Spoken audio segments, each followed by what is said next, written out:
అందరికీ నమస్కారం. మీరేం 2026 వేద జ్యోతిష్య విశ్లేషణకు స్వాగతం.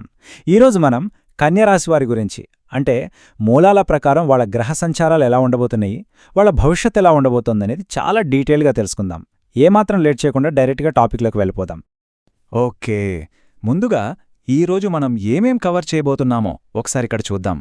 మే 2026లో జరిగే ప్రధాన గ్రహ మార్పులు, కన్య రాశివారి పర్సనల్ ఫలితాలు, కొన్ని ముఖ్యమైన తేదీలు, ప్రపంచస్థాయి ట్రెండ్స్, అలాగే 12 భావాల గురించి, లాస్ట్లో కొన్ని ఆచరణాత్మక పరిహారాలు, ఇవన్నీ కూడా ఒక ఆర్డర్లో చూద్దాం. సరే, మొదటి సెక్షన్ మే 2026 గ్రహ మార్పులు. అసలు ఈ నెలకి సంబంధించిన బేస్ అంతా కూడా ఈ నెల మధ్యలో జరిగే గ్రహ సంచారాల మీదే ఆధారపడి ఉంది. ఇక్కడ మనం గమనించాల్సిన ఒక ఇంట్రెస్టింగ్ పాయింట్ ఏంటంటే, ఈ మార్పులన్నీ కూడా చాలా తక్కువ గ్యాప్లో జరిగిపోతున్నాయి. మూలాల ప్రకారం మే 11వ తేదీ మధ్యాహ్నం కుజుడి మార్పుతో ఒక వేగం మొదలవుతుంది. ఆ తర్వాత ఏమైందంటే జస్ట్ 2-3 రోజుల వ్యవధిలోనే, అంటే మే 14-15 తేదీల్లోనే శుక్రుడు మిథున రాశిలోకి, బుధుడు మరియు సూర్యుడు వృషభ రాశిలోకి మారిపోతున్నారు. ఇలా గ్రహాలన్నీ మూకుమ్మడిగా మారడమనేది నిజంగా చాలా కీలకమైన పరిణామం చెప్పుకోవచ్చు. ఇక రెండో సెక్షన్ కన్యారాశివారి పర్సనల్ ఫోకాస్ట్.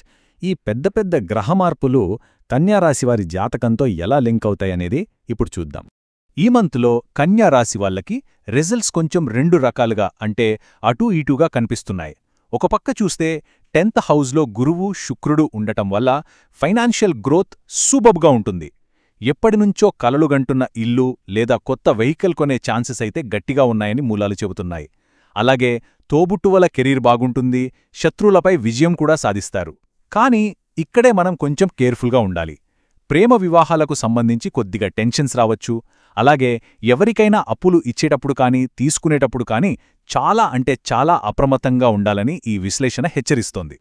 ఇప్పుడు మూడవ భాగానికి వద్దాం. గుర్తుంచుకోవలసిన ముఖ్యమైన తేదీలు, ఏ పనులు ఎప్పుడు చేయకూడదో ఖచ్చితంగా తెలుసుకోవాల్సిన సెక్షన్ ఇది. ఈ డేట్స్ అయితే ఖచ్చితంగా నోట్ చేసి పెట్టుకోండి, ఎందుకంటే ఈ నిర్దిష్టమైన తేదీల్లో రిస్క్ తీసుకోకపోవడమే మనకొక రక్షణ కవచం లాంటిది. మే 17-18 తేదీలలో పెద్ద మొత్తంలో అమౌంట్ ట్రాన్స్ఫర్స్ లాంటివి అస్సలు పెట్టుకోకండి. ఇక మే 23-24 అయితే ఇప్పుడే పెట్టేద్దాం, వెంటనే లాభాలొచ్చేయాలి అనుకునే పెట్టుబడులకు అస్సలు మంచి టైం కాదని మూలాలు స్పష్టం చేస్తున్నాయి. ఫైనల్గా మే 30-31 తేదీలలో ముఖ్యమైన ఈమెయిల్స్ లేదా డాక్యుమెంట్స్ పంపేటప్పుడు 2 సార్లు చెక్ చేసుకోండి, ఎందుకంటే కమ్యూనికేషన్ గ్యాప్స్ వచ్చే రిస్క్ చాలా ఎక్కువగా ఉందని మూలాలు చెప్తున్నాయి. రైట్. 4వ విభాగం ప్రపంచస్థాయి జ్యోతిష్య పోకడలు. ఇప్పటివరకు పర్సనల్గా చూశాం కదా, ఇప్పుడు ప్రపంచవ్యాప్తంగా ఈ గ్రహాల ఎఫెక్ట్ ఎలా ఉండబోతుందో చూద్దాం. ఇక్కడ ఈ మూలంలో చెప్పిన విషయాలు గమనిస్తే చాలా ఆశ్చర్యంగా ఉంటుంది. అగ్నితత్వ రాశిలోకి కుజుడు వెళ్లడం వల్ల ఎండలు మామూలుగా ఉండవు, చాలా తీవ్రంగా భరించలేనంతగా ఉంటాయి. ఇక రాజకీయాల విషయానికొస్తే మే 11 కంటే 1-2 రోజుల ముందు నుంచే పొలిటికల్ టెన్షన్స్ ఒక్కసారిగా పెరిగిపోతాయి. ఇంకో ఇంట్రెస్టింగ్ పాయింట్ ఏంటంటే, సూర్యుడు బుధుడు వృషభ రాశిలోకి ప్రవేశించడం వల్ల గోల్డ్ రేట్స్ ఒక్కసారిగా పెరిగే ఛాన్స్ ఉంది. అయితే శుక్రుడు గురువు వల్ల విద్యాసంస్థల్లో కొత్తగా క్రియేటివ్ ఎడ్యుకేషనల్ ప్రోగ్రామ్స్ కూడా మొదలవుతాయి.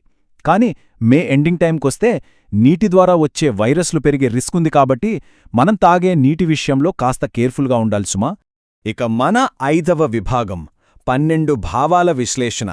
అసలు ఈ ప్రెడిక్షన్స్ అన్ని వెనుక ఉన్న లాజిక్ ఏంటి అనేది బేసిక్ బర్త్ చార్ట్ ద్వారా మనం అర్థం చేసుకోవచ్చు. దీనికంటే ముందు మనం ఒక ఇంపార్టెంట్ విషయం మాట్లాడుకోవాలి.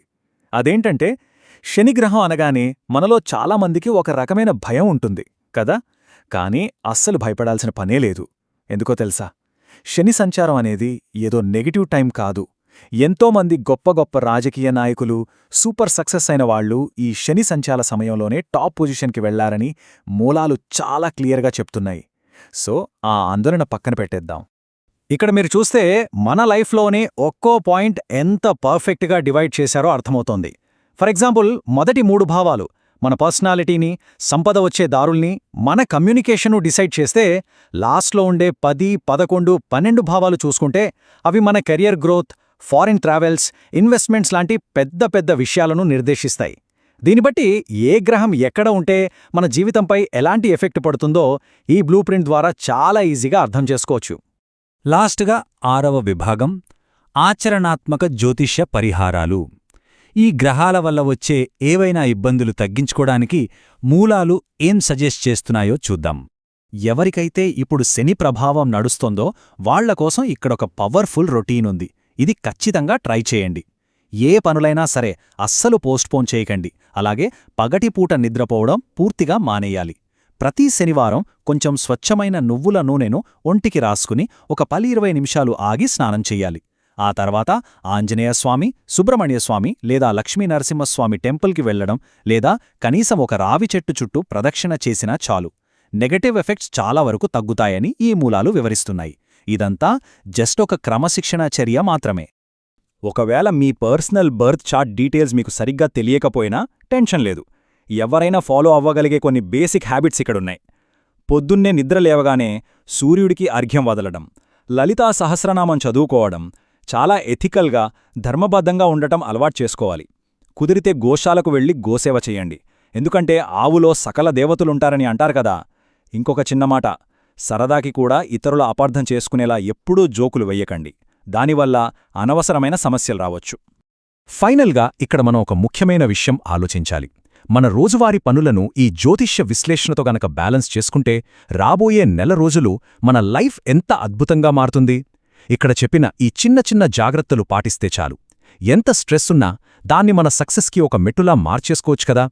ఈ ఎక్స్ప్లెయినర్లోని ఇన్ఫర్మేషన్ మీకు ఖచ్చితంగా ఉపయోగపడుతుందని ఆశిస్తున్నాను. That's it for today. నమస్కారం. వీడియో చివరి వరకు చూసినందుకు ధన్యవాదాలు. దయచేసి లైక్ చేసి ఛానల్కు సబ్స్క్రైబ్ చేసుకోండి. మీ మద్దతు ఎల్లప్పుడూ కావాలి.